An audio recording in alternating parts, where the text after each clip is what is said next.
Dans un contexte pourtant délicat dans l'alimentaire, le marché de l'alimentation santé affiche des perspectives alléchantes. Porté par la multiplication des nouveaux produits et l'offensive des MDD, les marques de distributeurs, les ventes d'aliments santé devraient ainsi augmenter de 5% à 10% par an en moyenne à l'horizon 2018, selon les prévisions des experts de Precepta.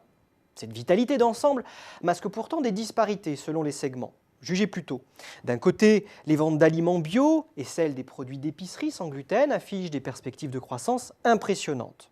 De l'autre, le soufflet autour des aliments diététiques et nutritionnels, mais aussi des aliments fonctionnels, est déjà retombé. Seule une offre réellement innovante et une communication renouvelée pourraient inverser la tendance de l'avis des experts de Precepta. Au bout du compte, l'arrivée en force d'acteurs au profil inédit confirme le potentiel des aliments santé. Des nouveaux entrants qui cherchent en priorité à s'imposer dans le bio et le sans gluten, les deux niches les plus prometteuses, comme on vient de le voir. C'est d'ailleurs ce que confirme l'analyse détaillée du paysage concurrentiel. Une analyse où l'on apprend que les positions semblent figées dans les segments globalement peu attractifs, c'est-à-dire les aliments diététiques et nutritionnels, ainsi que les aliments fonctionnels. A l'inverse, le jeu concurrentiel va évoluer pour ceux à plus fort potentiel comme le bio et le sans gluten. Une myriade d'opérateurs au profil varié y côtoient désormais les acteurs historiques tels Nutrition et Santé, Wessanen ou Mérisan.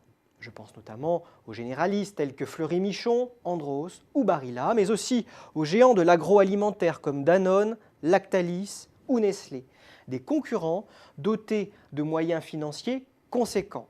Mais encore faut-il activer les bons leviers pour tirer son épingle du jeu, car derrière ces belles promesses et une fois passé l'effet de mode, la nutrition santé n'est pas toujours l'Eldorado annoncé pour les industriels.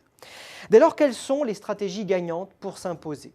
Eh bien, pour conserver leur part de marché, les leaders actionnent en réalité plusieurs leviers. Les spécialistes misent sur leur savoir-faire pour diversifier leur offre, à l'image de Wessanen ou de Supplex, récemment convertis aux vertus des aliments fonctionnels, c'est-à-dire réputés bénéfiques pour la santé, comme par exemple les yaourts anti-cholestérol.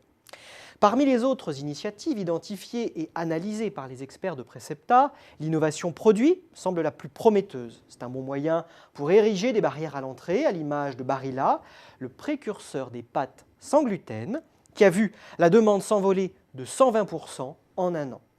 Pour faire la différence, les professionnels devront également construire une identité de marque forte. Car pour les experts de Precepta, ce n'est pas tant la légitimité de la marque qui fait recette que son caractère fédérateur. D'ailleurs, les investissements publicitaires explosent quand d'autres préfèrent miser sur les réseaux sociaux.